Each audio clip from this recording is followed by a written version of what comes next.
Praise Lord. വേഗം വരുന്നവനായ യേശുക്രിസ്തുവിൻ്റെ നാമത്തിൽ എൻ്റെ സ്നേഹവന്ദനത്തെ ചൊല്ലുന്നു.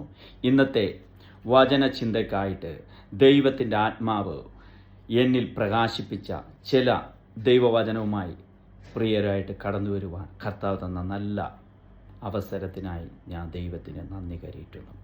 2 രാജാക്കന്മാർ 13:20. എന്നാൽ ഏലീശ മരിച്ചു, അവർ അവനെ അടക്കം ചെയ്തു. പിറ്റേ ആണ്ടിൽ മുബാമ്യർ പടക്കൂട്ടമായി ദേശത്തെ ആക്രമിച്ചു. പ്രിയരെ, ഈ വചനം നമ്മൾ പലവട്ടവും നമ്മൾ ധ്യാനിച്ചിട്ടുള്ളതാണ്. എന്നാൽ ദൈവത്തിൻ്റെ പരിശുദ്ധാത്മാവ് നമുക്കൊരു മുന്നറിയിപ്പ് അവിടെ തരികയാണ്. എന്താണ് ആ മുന്നറിയിപ്പ്? ഏലീശ മരിച്ച ആണ്ടിൽ മുബാമ്യ പടക്കൂട്ടം ദേശത്തെ ആക്രമിച്ചു.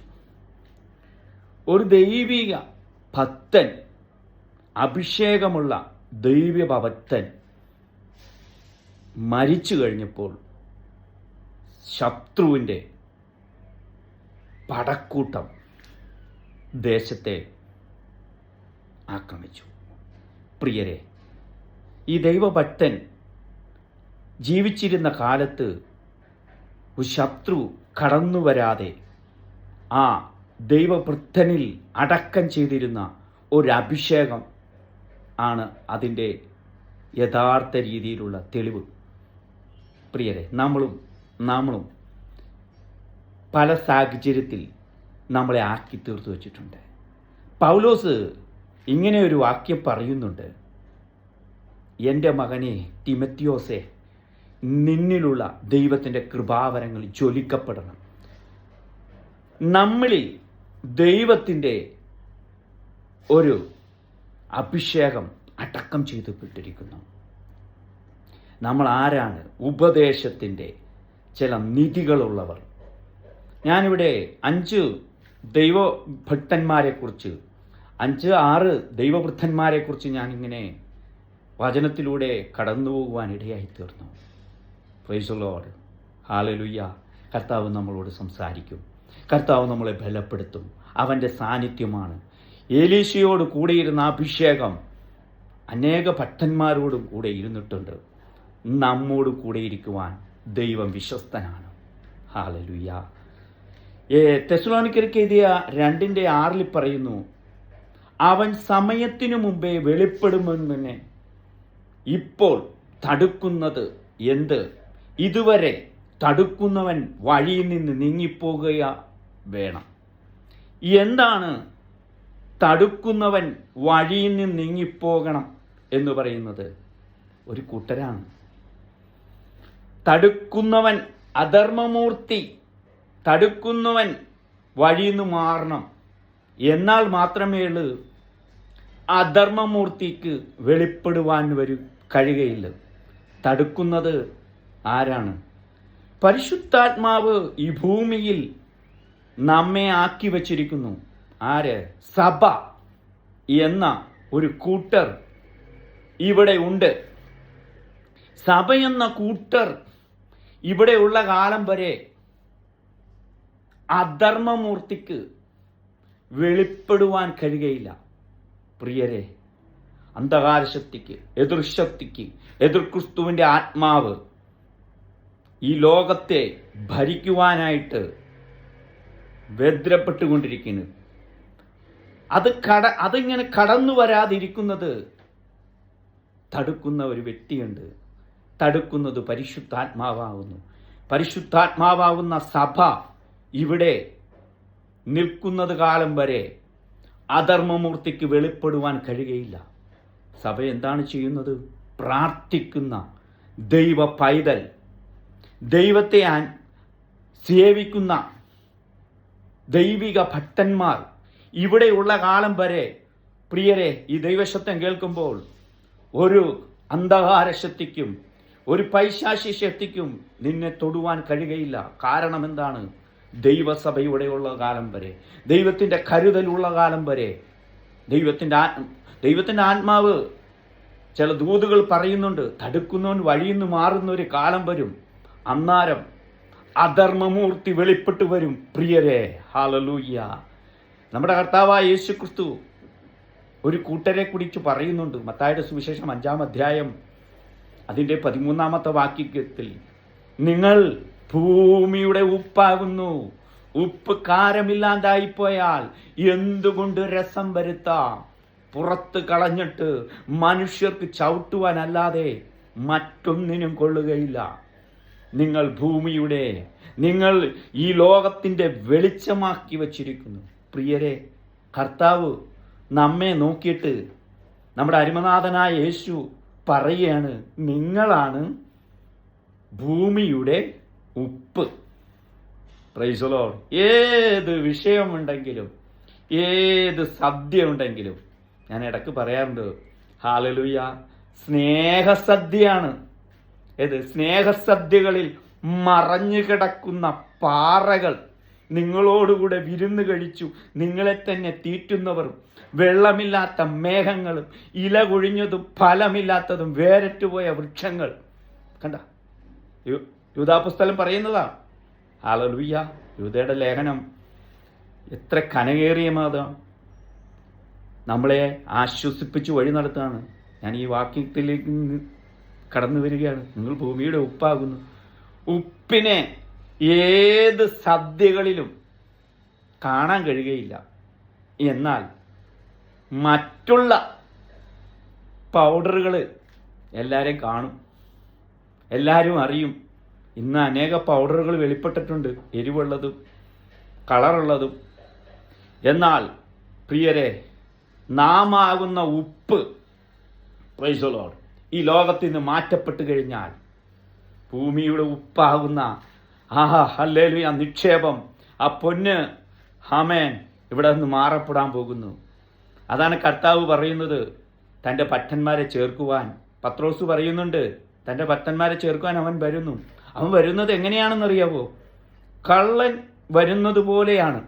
കള്ളൻ വരുന്നത് കണ്ട, വേസ്റ്റുകൾ എടുക്കാനല്ല വന്നത്, മരമോ പുല്ലോ വൈക്കോലോ ഒന്നുമല്ല, പണിത് പുറത്താക്കി വച്ചിരിക്കുന്ന, കീടം മാറ്റിയ നല്ല വിശേഷപ്പെട്ട പൊന്ന്. നാം ഈ ലോകത്തിലെ പൊന്നാണ്. കർത്താവിൻ്റെ വിശേഷപ്പെട്ട, ക്രിസ്തുവിൻ്റെ രക്തം കൊണ്ട് വിലക്ക് വാങ്ങിയപ്പെട്ട വിശേഷപ്പെട്ട ഒരു പ്രത്യേക ജാതിയാണ്. അത് നമ്മളിപ്പോൾ ഓർത്തിരിക്കണം. ഹല്ലേലൂയ.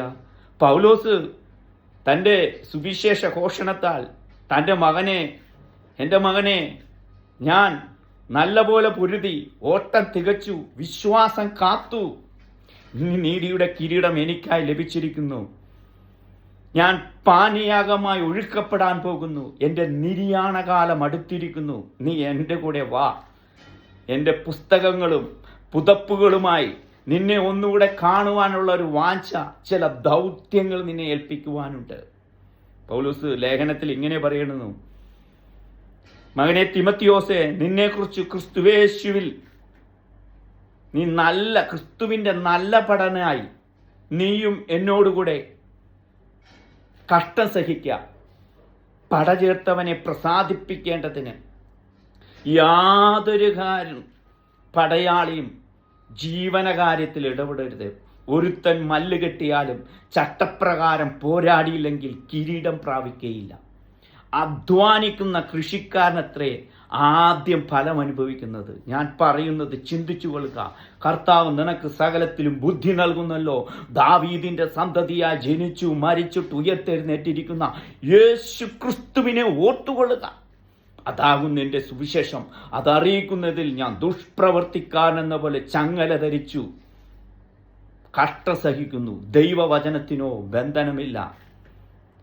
അതുകൊണ്ട് ക്രിസ്തുവേശുവിലുള്ളവർക്ക് നിത്യരക്ഷ, തൻ്റെ വൃദ്ധന്മാർക്ക് നിത്യാവകാശം, നിത്യരക്ഷ ലഭിക്കേണ്ടതിന് ഞാൻ അവർക്ക് വേണ്ടി സകലതും സഹിക്കുന്നു. നാം അവനോടുകൂടെ മരിച്ചെങ്കിൽ കൂടെ വാഴും. നാം അവിശ്വസ്തനായി തീർന്നാൽ, നാം തള്ളിപ്പറഞ്ഞാൽ അവൻ നമ്മെയും തള്ളിപ്പറയും. നാം അവിശ്വസ്തനായി തീർന്നാൽ അവൻ വിശ്വസ്തനായി പാർക്കുന്നു. തൻ്റെ സ്വഭാവം ത്യജിപ്പാൻ അവന് കഴിയുകയില്ല. ഈ വചനം വിശ്വാസ യോഗ്യമാകുന്നു. പ്രിയരെ, എത്ര ശ്രേഷ്ഠമായ ഒരു അധികാരത്തിൻ്റെ ഒരു അടുത്ത അവകാശിക്ക് തൻ്റെ മകനെ സുവിശേഷത്തെ ജനിപ്പിച്ച തിമോഥെയോസിനെ കരമേൽപ്പിക്കുന്നതായിട്ട് കാണാം. പ്രിയരെ, ഹല്ലേലൂയ. വിശ്വാസത്തെ വീരന്മാരെ കുറിച്ച് അനേക വ്യക്തികളുണ്ട്, നമുക്ക് കാണുവാൻ കഴിയും. അബ്രഹാം ആ ദേശത്തെ നശിപ്പിക്കുവാനായിട്ട് ചോദിക്കുമ്പോൾ 50 പേരുണ്ടെങ്കിൽ നശിപ്പിക്കുമോ? അങ്ങനെ ചോദിച്ചു 20 പേരുണ്ടെങ്കിൽ നശിപ്പിക്കുമോ? 10 പേരുണ്ടെങ്കിൽ നശിപ്പിക്കുമോ? ഇല്ല. ഭക്തന്മാരില്ലെങ്കിൽ ഈ ലോകത്തിൽ എന്തുവരും? ന്യായവിധിയുടെ കാറ്റടിക്കുവാൻ ഇടയായിത്തീരും. സൊദോം ഗൊമോറയെ തീ കൊണ്ട് നശിപ്പിച്ചതുപോലെ ആമേൻ, തൻ്റെ ഭക്തന്മാർ കുറയുമ്പോൾ, ഈ ഭൂമിയിൽ ഭക്തന്മാർ കുറയുമ്പോൾ ന്യായവിധിയുടെ കാറ്റടിക്കുവാൻ ഇടയായിത്തീരും.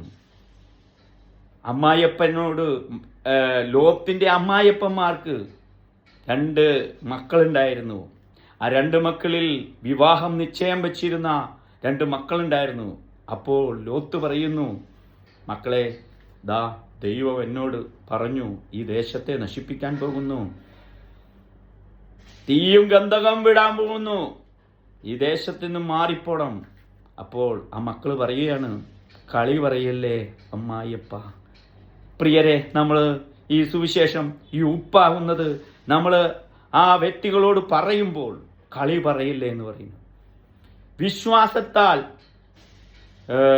എബ്രായ ലേഖനത്തില് അവിടെ പറയുന്നുണ്ട്, എബ്രായ ലേഖനം 11:5 വിശ്വാസത്താൽ നോഹ അതുവരെ കാണാത്തതിനെ കുറിച്ച് അരുളപ്പാടുണ്ടായിട്ട് ഭയഭക്തി പൂണ്ട് തൻ്റെ കുടുംബത്തിൻ്റെ രക്ഷയ്ക്കായിട്ട് ഒരു പെട്ടകം തീർത്തു. അതിനാൽ അവന് വിശ്വാസത്താലുള്ള നീതിക്ക് അവകാശിയായി തീർന്നു. കണ്ട, എന്തൊരു വിശ്വാസത്തിൻ്റെ ആ ശ്രേഷ്ഠത നോക്കിയേ. കാണാത്ത കാര്യത്തെക്കുറിച്ചു അരുളപ്പാടുണ്ടായി. എന്താണ് കാരണം? ലോകം ന്യായം വിധിക്കാൻ പോകുന്നു. വെള്ളം കൊണ്ട് ഈ ഭൂമിയിൽ ഞാൻ മഴ പെയ്ച്ചു, ഈ ഭൂമിയെ നശിപ്പിക്കാൻ പോകുന്നെന്ന് ഒരു മുന്നറിയിപ്പ് കൊടുത്തപ്പോൾ അതിനെ അന്ന് ജീവിച്ചിരുന്ന ജനം അതിനെ നിരസ്കരിച്ച് കളഞ്ഞു. എന്നാൽ വിശ്വാസത്താലല്ല നീതിക്ക് അവൻ അവകാശിയായി തീർന്നു. ഹല്ലേലൂയ. ഈ കാലയളവിൽ ഹാനോക്ക് അവിടെ പറയുന്നു, ഹാനോക്ക് ദൈവത്തോടുകൂടെ നടന്നു, ദൈവം അവനെ എടുത്തുകൊണ്ടതിനാൽ കാണാതെയായി.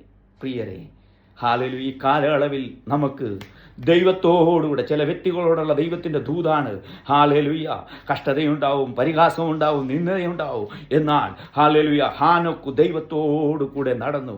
യൂദാപ്പസ്തലൻ പറയുന്നത്, ആമേൻ, ആദാം മുതൽ 7ാമനായ ഹാനോക്ക്. എന്താണ് ആദാം മുതൽ 7ാമനായ ഹാനോക്കിനെ കുറിച്ച് പറയുന്നത്? ആദാം ദൈവത്തോടു കൂടെ നടന്നില്ല. 7 തലമുറ കഴിഞ്ഞപ്പോഴേക്കും ഒരു ഹാനോക്കിനെ കാണുവാൻ കഴിഞ്ഞു. 7ാമനായ ഹാനോക്ക് ദൈവത്തോടു കൂടെ നടന്നു, ദൈവം അവനെ എടുത്തുകൊണ്ട് പോയി.